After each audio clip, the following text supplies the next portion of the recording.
What's going on, guys? Chuck here with another awesome Blu-ray purchase. Today I got a new release from the Criterion Collection, and it's a film that I was very glad that Criterion got a hold of, because one, I think it's been kind of forgotten about, and I really think it deserves to have more eyes put on it. And that is from 1986, JoJo Dancer, Your Life is Calling, starring and directed by the great Richard Pryor. Now, it's a shame right now that there's a lot of people, who are just sadly unfamiliar with the genius that was Richard Pryor. And he was, for many comedians will tell you he was someone they looked up to. Eddie Murphy was one of the people that talked about that. Robert Townsend, so many others. But Richard Pryor was just, I don't know, he was such a talent, such a great comedian in I want to say breaking barriers, but he was a guy that just let it all fly. It had no, didn't really uh, contain himself, if you were. He put it all out there on his stage acting.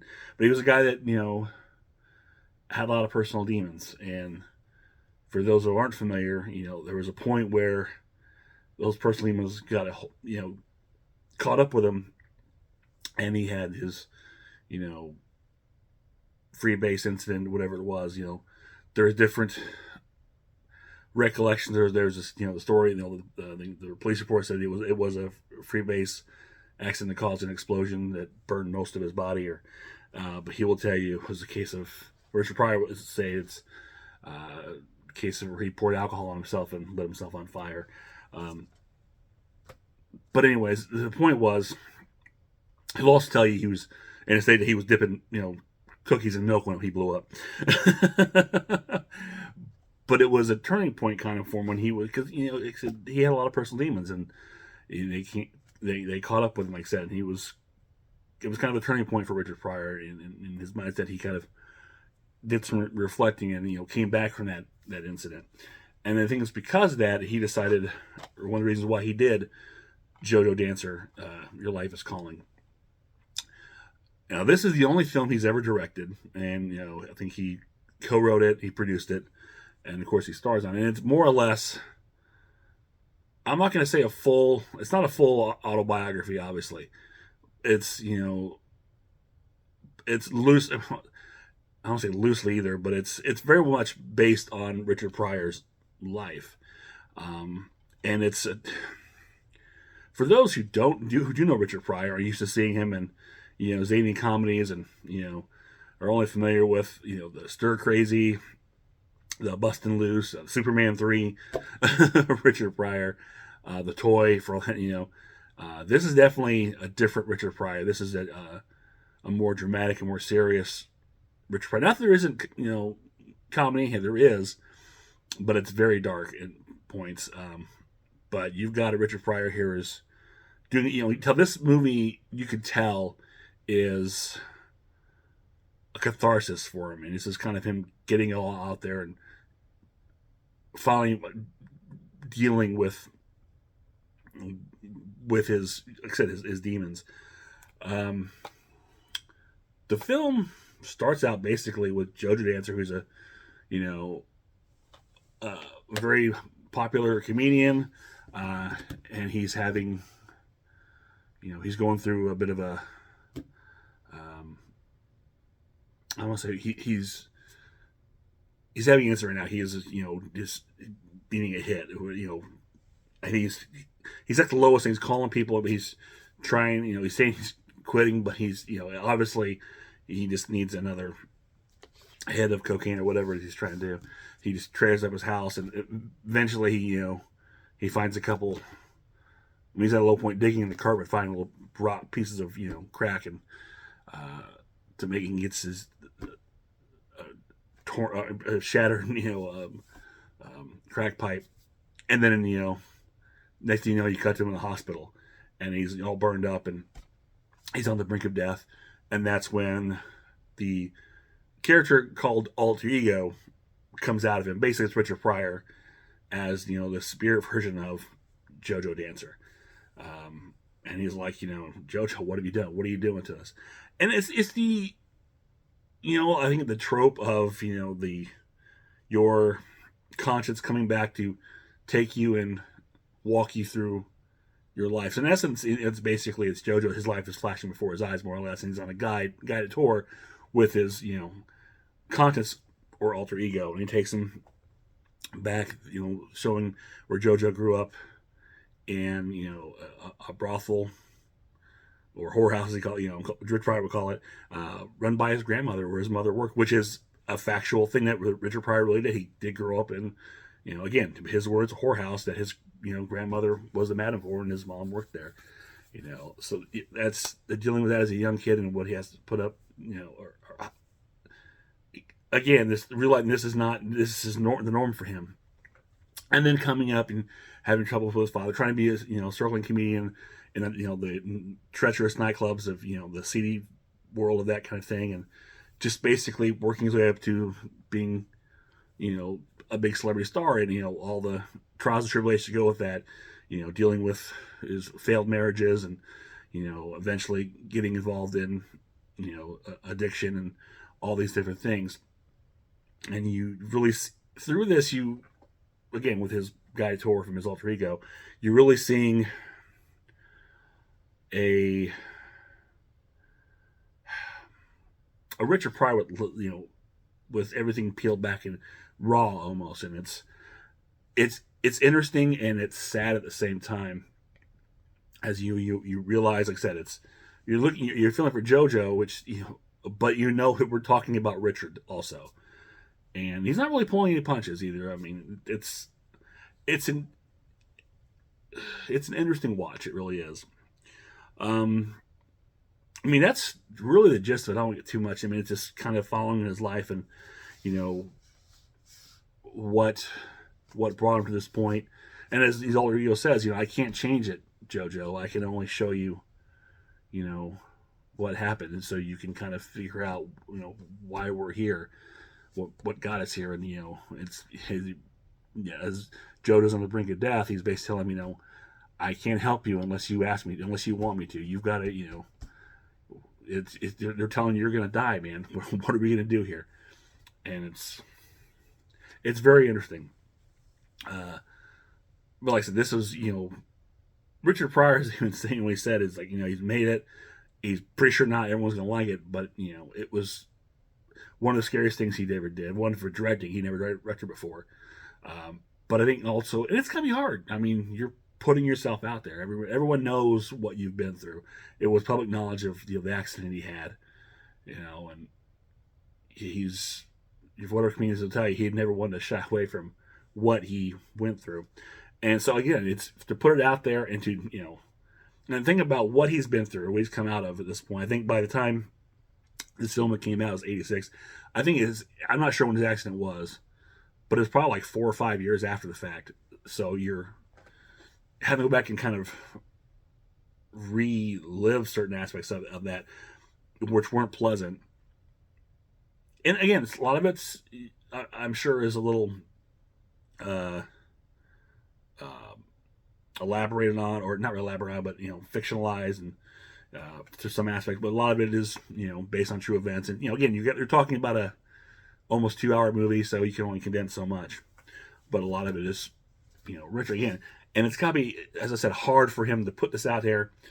I can just imagine, you're writing, you're putting your whole soul out there, then you're going to have to direct yourself going through these things, especially, the scenes of, being an addict and, what it's done to you, and have to relive that in the self-immolation scene. It's just, it's heartbreaking. It really is. And again, to know the Richard Pryor we're all used to, the funny ha-ha is, that "And It's Crazy" album, which I love, and two of my favorite albums, as a kid, or cassette tapes, what they were, was that "And It's Crazy" and "Bicentennial Inn." I won't say the whole word, but you get what I'm saying if you know Richard Pryor. But those are very hilarious albums, and he's a very funny guy, and he's very truthful. And then to see, again, this raw Richard Pryor, JoJo, is a whole different take. And I don't know if he got the credit he deserved for doing what he did with this film. Now, is it perfect? No, it's not. But you know, again, I don't think he was looking at it any more than just an exercise for him to deal with his demons and get it out there. Um, but it's fascinating. It's sad, and it's got some funny moments too. You know, Richard Pryor didn't leave out the funny. It's there. I said sometimes it's a little dark, the humor, but it's there. But it's definitely worth going back and checking out if you've never seen it, or it's been a long time since you have seen it, which for me I had it on DVD, and I hadn't seen this for years. And then when Criterion announced their game, and it's a 4K release also, so that's a 4K Blu-ray release. And I've got to get that. I've got to grab that and rewatch it again. It's been so long, and I'm glad I did. I'm really glad I checked it out. It's also interesting because there was a few roles here I'd forgotten about. I mean, oh my gosh, Ken Foray, Dawn of the Dead's Ken Foray. He has a small cameo in here as a kind of the bouncer at the whorehouse. Lena Horne, not Lena Horne, Lena Horne, not Lena Horne. Oh gosh, she's Debbie Allen playing one of his wives. Was in here. Michael Ironside plays a detective in this movie. I was like, Michael Ironside, wow, he's playing a good guy, which is weird too. But he's still playing Michael Ironside, so I mean, he's a badass. Was there anybody else the thing of that popped up in here? I mean, there's a lot of small faces like that guy's recognized faces, but again, it's interesting to see some of these people pop up. But again, the focus of this is Richard Pryor and JoJo Dancer and his alter ego going through his life. So here is again the Criterion Collection 4K Blu-ray, and here's the back. Now this doesn't have a lot of special features. It's really only got 2, but they're interesting. So here we have. I'll go over those in a second. Here's the 4K. Here's the Blu-ray, and again, there is that nice little space in between, so they're not touching each other, which is good. And then, of course, you've got the traditional Criterion, fold-out pamphlet, which is, I just actually went over and read this. And it's by Hilton ALS, and it's just kind of just talking about Richard Pryor and, what the impact he had on comedy, and he's kind of going over just who he was and the making of what his reasons for going over and why he made JoJo Dancer Your Life Is Calling. Pretty simple essay, honestly. Let me pull these discs out here and I'll show you the back cover. So you can see the back. That's alter ego talking to a little JoJo. Oh, now I'm getting these back in without hurting the discs.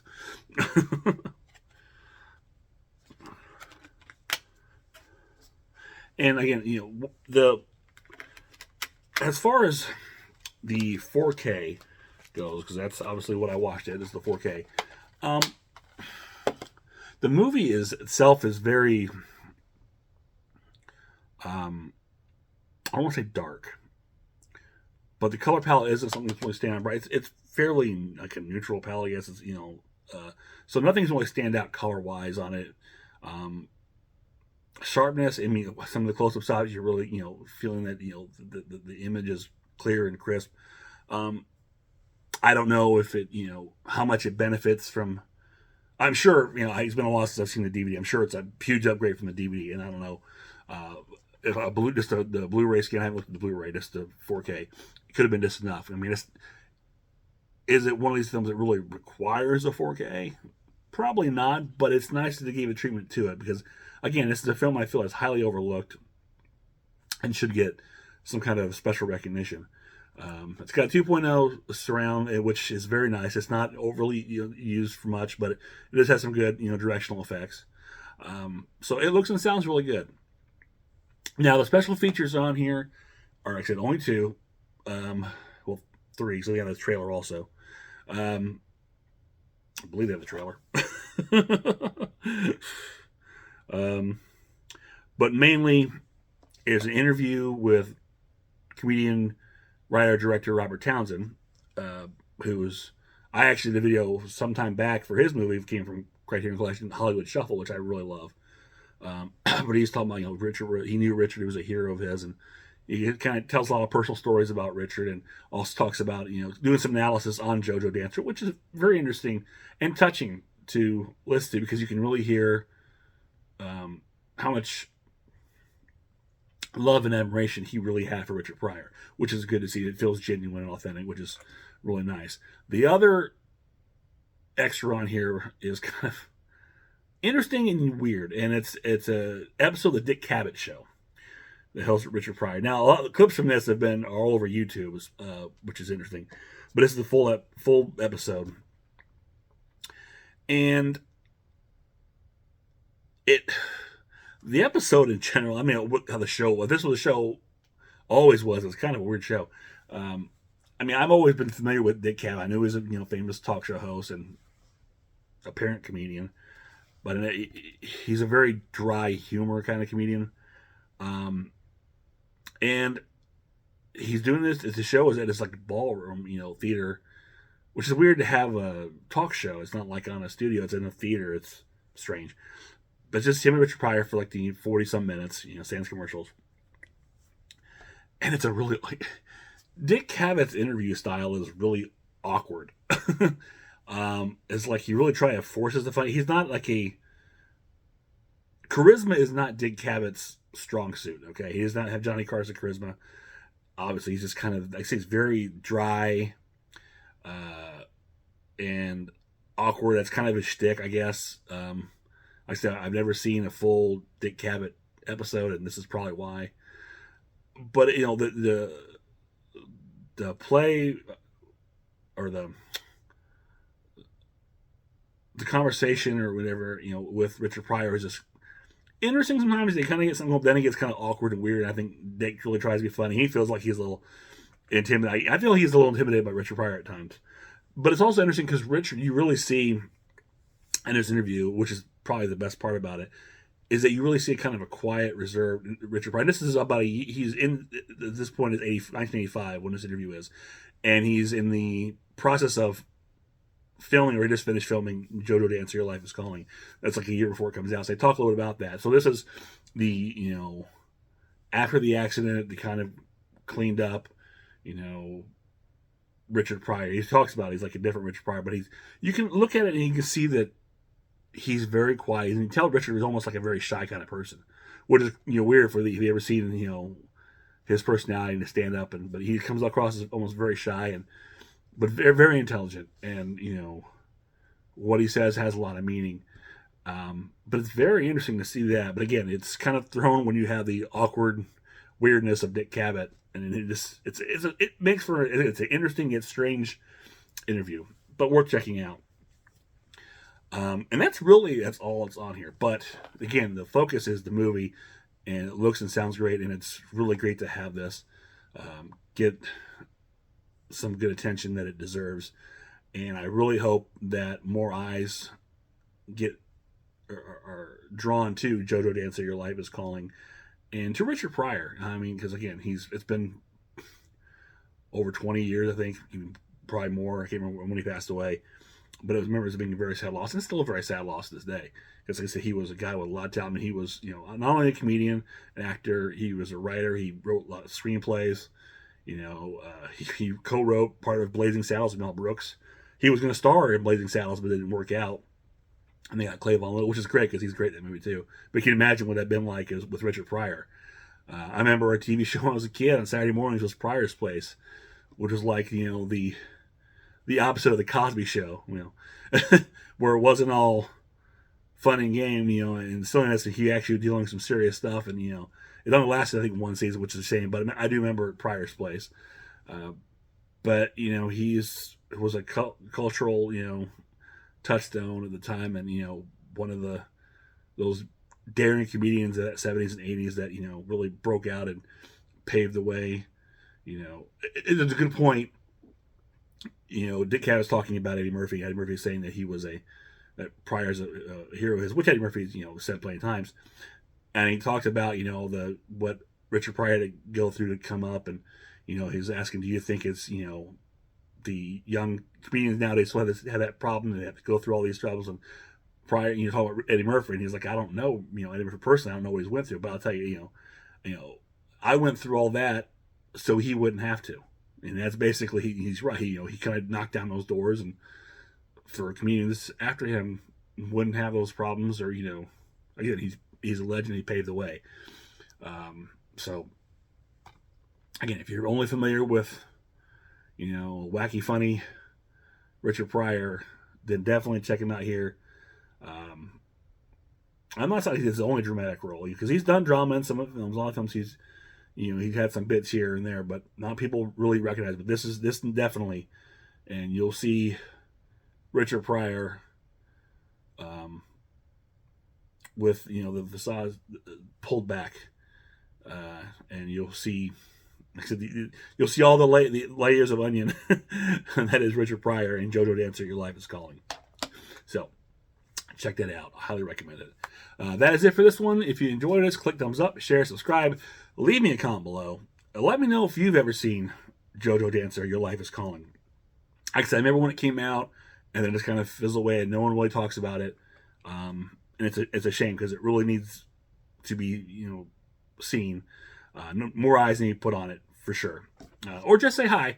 I'll always take hi. So until next time, this is Chuck saying I will see you on the other side.